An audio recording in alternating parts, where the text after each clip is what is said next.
현대 가장 큰 특징은 학자들에 의하면 국가가 보험회사다 뭐 이런 식으로 해서 모든 위험적인 상황에 대해서 국가가 다 어떤 그 보증을 쓰는 그런 시대가 되고 있거든요. 그 겉으로 드러나는 모습은.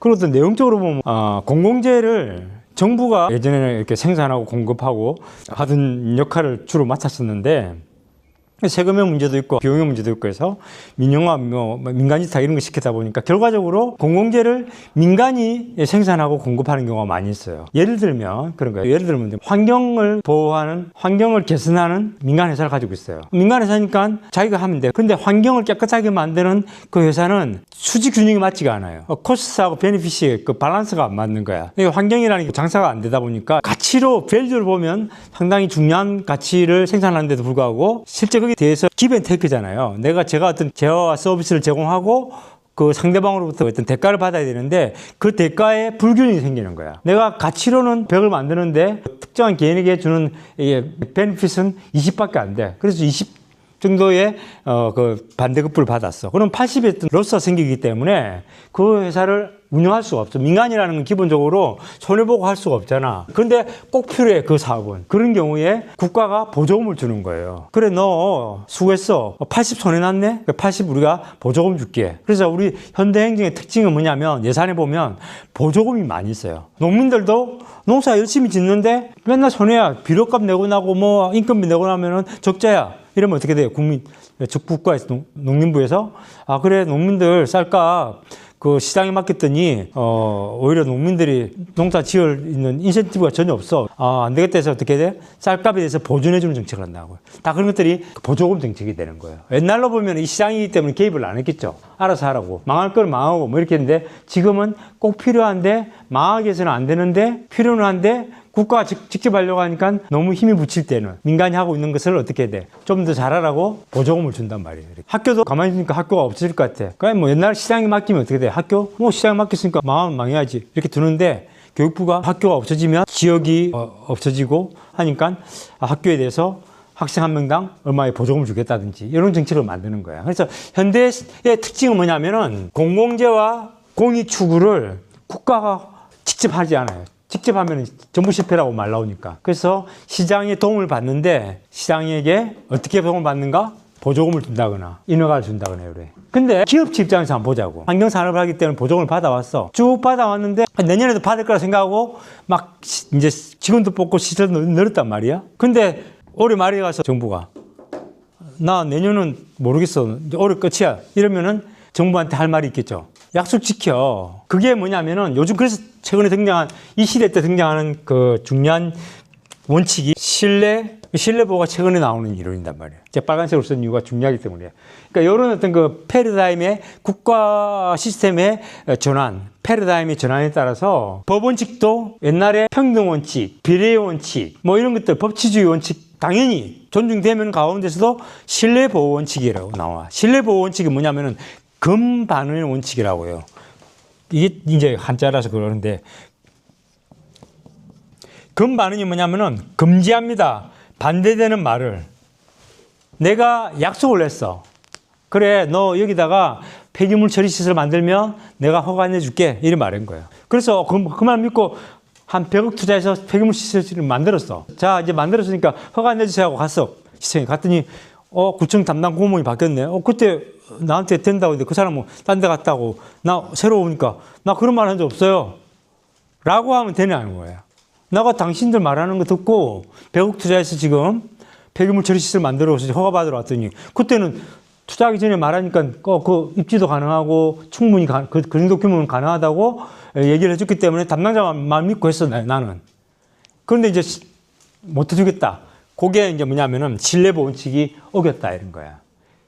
그래서 그렇게 되면 어떻게 돼요? 신뢰보호 원칙을 어기는 행정층의 행위는 위법한 행위가 되고 따라서 허가를 내줘야 되는 거야. 판사, 행정층 위법이니까 국민이 가지고 있는 권리니까 공권보장 너가 이겼음 하고 손 딱 들어주는 거야. 그래서 허가 내줘 하면 허가 내줘야 되는 거야. 그래서 이 법원칙을 배우는 이유는 뭐예요? 행정청이 구체적 사실에 관한 법 집행으로서의 공권력의 행사이기 때문에 공권력은 권력을, 폭력을 위해서 높은 사람이 내리치는 거거든. 그렇기 때문에 그 권력을 디펜스 하는 거야. 권력을 제어하는 방법으로서의 법원칙인 거야. 권력을 제어하는 방법이 뭐가 있어요? 법을 딱 만들어서 법 테두리를 벗어나지 못하게 만든단 말이야. 시청료를 2,500만 받아, 법을 만드는데 3,000원 받으면 못 받겠잖아. 그러니까 법으로 딱 선을 정해줘. 근데 법이 없어. 법이 없어서 판사가 아무리 봐도 법이 없었기 때문에 그러면은 법이 없으니까 행정청 마음대로 해도 되는가? 가 아니란 말이야. 법은 없을 때 어떻게 돼? 관습에 하고, 관습이 또 없어. 없으면 어떻게 돼? 법원칙이 따라야 되는 거야. 그래서, 법은 없지만 행정청이 한 행위가 비례에 맞나? 균형을 맞췄나? 50 잘못했으면 50만 벌어줘야 70을 때려친 거 아니냐? 그럼 20은 위법한 거 아니냐? 이렇게 보는 게 비례 원칙인 거예요. 현대 사회는 행정에 의존하는 게 많아요. 제가 지난 첫 시간에도 말씀드렸지만, 전기, 수도, 가스, 철도, 도로, 항만, 지하철, 우리가 생활하는 데 있어서 공공재 또는 준공공재의 영향을 받지 않는 것이 거의 없단 말이에요. 시내버스만 하더라도 준공공재죠. 시내버스 그냥 두면 서울시 같은 경우는 준공공재 됐거든. 그냥 버스 회사 두면 장사 잘 되면 되고 망하는데 망하고. 그러니까 어떻게 돼? 서울시에서 준공공재 한다고. 그러니까 그 돈을 줘가지고 그 버스를 이렇게 거의 공영화 시킨 거죠. 거의 보조금이 막 들어가고 있단 말이에요. 그러니까 이 사업이 공공재인지 민간재인지가 헷갈리는 거야. 그러니까 다 융합이 되어 있는 시대란 말이에요. 옛날에는 여성 남성이었잖아. 요즘은 뭐가 있어요? 성도 조심해야 되지. 간성이라고 있어, 간성. 성이 여성 남성 다 있어요. 그러니까 그만큼 많이 융합이 되어 있는 시대예요. 그러니까 어떤 사업도 이거는 100% 민간이야. 이것도 100% 공공이야. 말하기 참 어려워요. 다 연결되어 있단 말이야.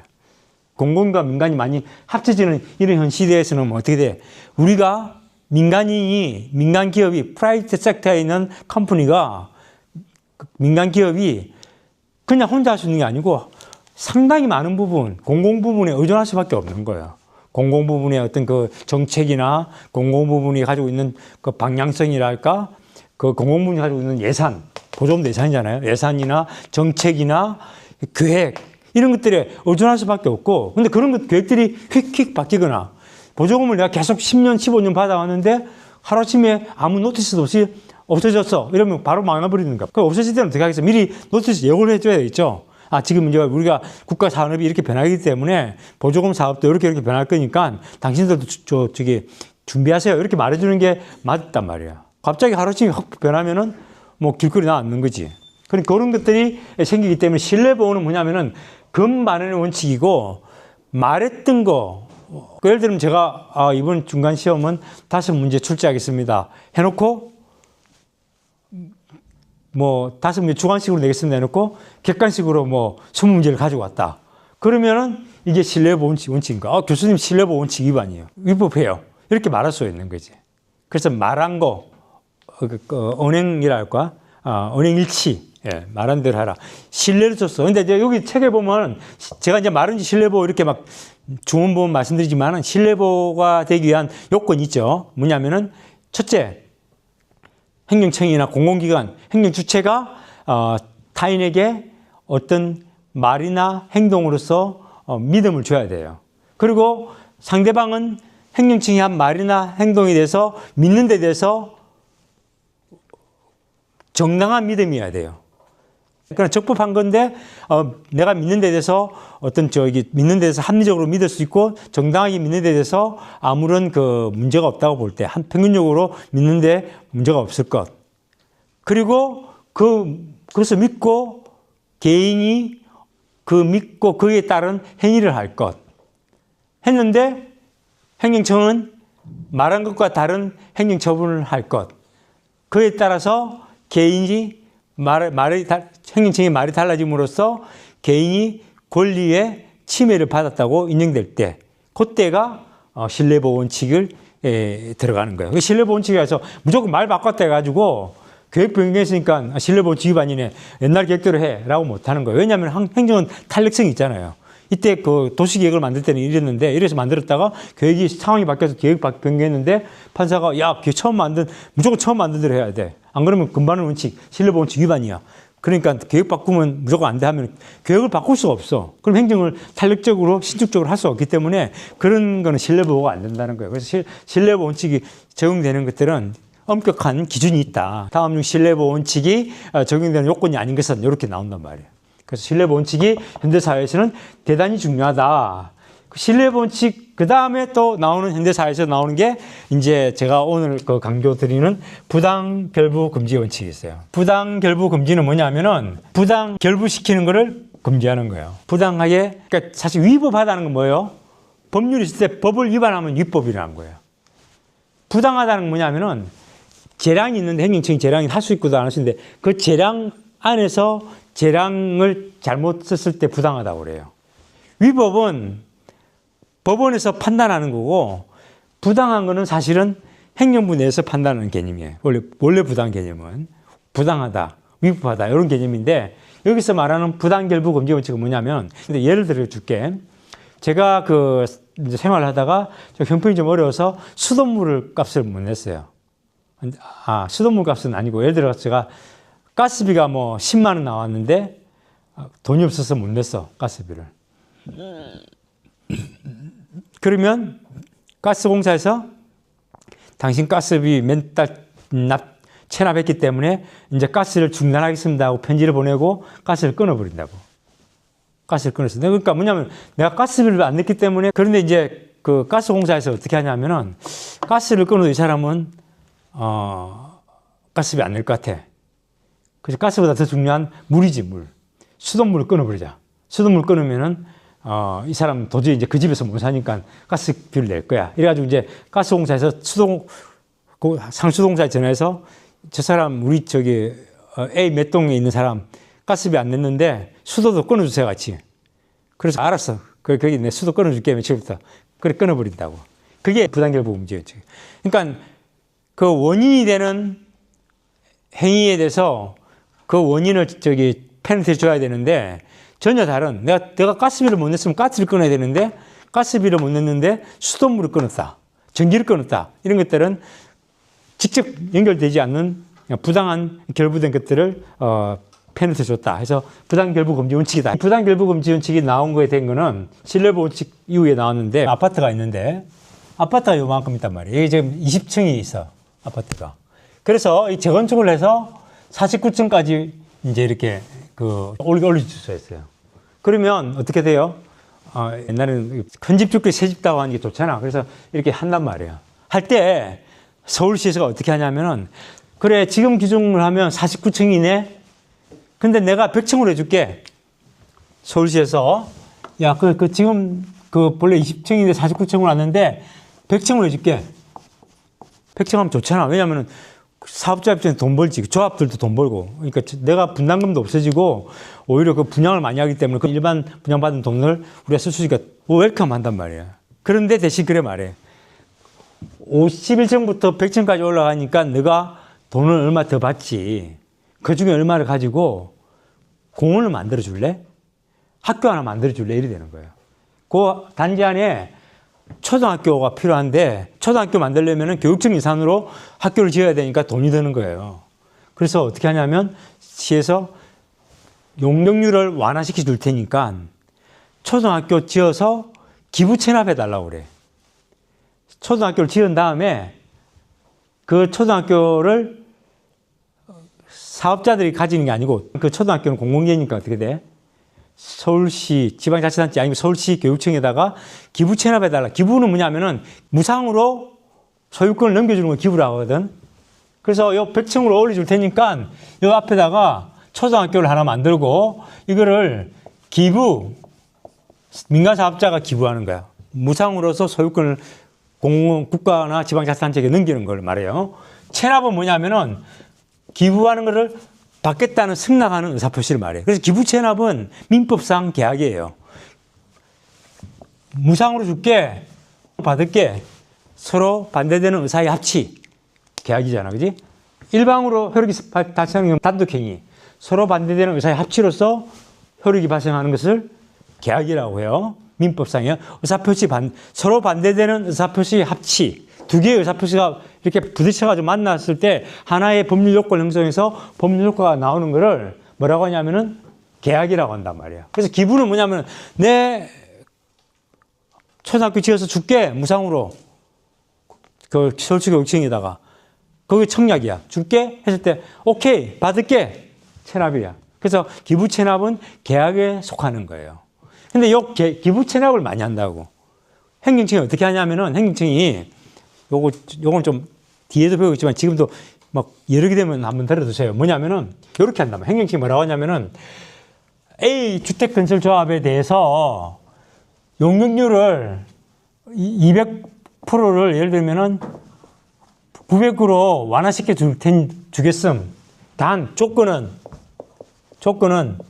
초등학교를 지어서 기부 체납할 것 이런단 말이야. 조건은 기부 체납할 걸 이걸 뭐라고 한다고? 행정회의를 배울 때 부담이라고 그래. 부담의 부관이라고 하거든. 부관이란 뭐냐면 주된 의사표시에 종된 의사표시를 말해. 행정청이 요 의사표시를 주된 의사표시를 하는 거야. 용적률을 완화해주겠음. 행정청이 그 주택 짓는 조합에다가 행정청이 주택 짓는 조합에다가 용적률을 완화하는 행정처분을 내리는 거야. 처분을 내리면서 뭐라고 해? 이거 그냥 좋은 건데 그냥 안 줄게. 요거 부담 같이 먹어. 대신 뭐야? 이거 안 하면 이거 안 줄 거야. 이렇게 보는 거야. 이 조건으로 하는 거지. 그래. 그리고 이제 부담이 부관이라고 하고 부담이라는 부관을 같이 준 패키지를 준단 말이에요. 그런데 그 내용을 보면은 민간은 초등학교를 지어서 무상으로 주겠습니다는 기부와 오케이 무상으로 받겠다는 체납이라는 계약, 민법상의 계약이라고. 민법상의 계약. 민법상의 계약을 부담으로 조건 지어서 주된, 그래서 옛날에는 민법상의 계약, 기부 체납과 요 주된 행정청의 처분을 구분해서 봤어요. 근데 요즘은 요거가, 보니까 이것도 체납하는 게 국가지방자산체고 기부하는 게 민간사업자니까 결국은 이거는 공법상의 계약이네 라고 보는 견해도 있어요. 최근에 와서는 요거를 공법상의 계약으로 보는데 그때는 사법상의 계약으로 보고 요걸 행정처분으로 봤던 거예요. 처분과 사법상의 계약이 이제 같이 움직이는 걸 본 거고 옛날에 판례는. 지금은 야 이거 뭐 기부 체납 근데 뭐 다 보면 내용상 보면 또 행정청이 지방자치단체가 하고 사업자가 있는데 공법상의 계약이냐, 공법상의 효력이 나오잖아, 이런 효력이 나오잖아, 이렇게 보는 경우도 있어요. 판례가 변하고 있는데 그거는 행정행위의 부관 부분을 배울 때 배울 거야. 부관은 뭐냐면은 조건, 기한, 철회권의 유보, 부담 이런 것들이 막 나온다고. 교과서 보면 막 나올 거야. 뭐 복잡하기 시작해. 그런데 그것들도 복잡하게 공부하면은 복잡하게 하면 안 돼. 심플하게 공부를 해야 돼. 가볍게 우리가 심플하게 공부를 하면서도 이제 그 원리를 이해하고 이제 붙여 나가야 되는 거지. 정당한 결부를 해야 되는데 정당하게 기부 체납과 주된 행정 처분을 결부시켜야 되는데 정당하지 못한 부당한 기부 체납과 주된 행정 처분의 연결이기 때문에 부당 결부 금지 원칙의 위반으로서 뭐야? 이 부담은 위법한 부담과 부담이 되는 거예요. 그래서 행정청이 부과한 부관, 이 부관으로서의 부담은 어떻게 돼? 위법한 것으로서 무효 또는 취소를 할 수 있는 거예요. 그래서 그렇게 되면은 이게 판사가 이 부당결부 금지 원칙을 위반해서 법 위반이기 때문에 위법하다라고 판사가 방망이 빵빵빵 치주면 민간 사업자는 어떻게 하면 돼? 요것만 하고 하면 되고 요거는 아니 되는 거지. 판사가 엄청 파워 센 거예요, 그죠? 민간 사업자에서는 완전 땡겨본 거지 뭐. 이거. 근데 그렇게까지는 안 되겠지만 어쨌든 이제 그런 게 이제 이 원리다 이거예요. 법 원리, 그러니까 법 원리를 우리가 공부하는 이유는 행정은 침해 요보설이든 뭐 정부 요보설이든 사회 요보설이든 여기 최근에 오면은 이제 중요사항 요보설 이걸 본질성 설이라고 하고 또 의회 유보설이라고 해서 주체가 중요한 국민의 기본권에 관한 사항은 의회가 주체가 되어서 해야 된다. 이런 설이 나오는데 이런 원칙들을 위반한 법으로 정하지 못했을 때 법이 없을 때 행정이 마음대로 하는 게 아니라 법으로 정하지 않았더라도 법이 없더라도 행정은 이런 원칙을 지킬 수 있어야 된다는 거예요. 행정은 행정다워야 되는 거야. 행정은 법이 없는 순간에도 법이 없음에도 불구하고 지켜야 될 도덕적인, 원칙적인 원리가 있는데 그게 바로 비례 원칙이고 법치 원칙이며 평등의 원칙이고 신뢰보호 원칙이고 부당결부 금지 원칙인 거야. 그리고 이제 그 뒤에는 신성실의 원칙, 권리 남용의 금지 원칙이 나오는데 이게 이름이 신뢰보호 원칙과 신성실 원칙이 비슷하니까 헷갈리기 쉬운데 제가 PPT 보면서 나중에 말씀드리겠지만은 신성실의 원칙은 신뢰보호 원칙은 어떤 그 국민과 행정청 간의 어떤 약속의 어떤 그 개념이라고 한다면 신성실의 원칙, 권리 남용 금지 원칙이 뭐냐면은 그 행정청과 국민이 그 법치 행정을 공익을 실현해 나가, 사익을 실현해 나가는 데 있어서, 구체화해 나가는 데 있어서 그 과정에서 어떻게 돼야 한다고 서로 믿음과 서로의 존중을 통해서 살아야 된다는 거예요. 큰 틀에서는 이렇게 말하지만 신성실의 원칙은 뭐냐면 작은 약속도 지키고 서로 배려해주고 서로 가지고 있는 내가 비록 권리가 있지만은 그 권리를 조금 더 숙고하고 내가 권한이 있고 직권이 있지만은 직권을 남용하지 않고 직권을 스마트하게 쓰고 지혜롭게 쓰고 넘치지 않게 쓰고 절제해서 쓰는 그런 것들이 신성실에 들어가. 신성실은 그러니까 어떤 그 미시적인 경제학에서 말하는 마이크로한 팩트에 속한다는 거예요. 신성실과 신뢰보호 이름이 신자가 들어가니까 비슷한 믿음. 얘도 믿음이고 저 뒤에도 믿음인데 같은데 신뢰보호하고 신성실은 헷갈리는데 라고 볼 수 있는데 그렇게 구분해서 이해를 하면은 헷갈리지 않을 것이다 하는 겁니다. 그리고 행정의 자기구속의 원칙은 PPT 보면서 제가 말씀드리겠지만은 자기구속한다는 것은 행정청이 재량을 가지고 있거나 아니면 행정입법에서의 어떤 그 행정청 내의 특별권력관계 내에서의 행정규칙을 해석하는 데 있어서 이렇게 해석했다 저렇게 해석하는 게 아니라 일관성 있게 해석함으로써 자기 자신을 자기가 구속하는 그래서 행정이 이제 일관성이 있고 예측 가능하게 되며 신뢰성을 가지게끔 만드는 팩트가 되는 것이다 하는 것이 그래서 재량이와 행정규칙을 적용하고 해석하는 데 있어서 유용하게 쓰는 것이 신뢰보원칙이다. 이렇게 알아두시면 됩니다. 그래서 오늘 법원칙에 대해서 간략하게 지금까지 말씀드렸고 이 내용을 가지고 PPT로 같이 내용을 보고 그래서 오늘 수업을 마치도록 하겠습니다. 질문 있으신가요?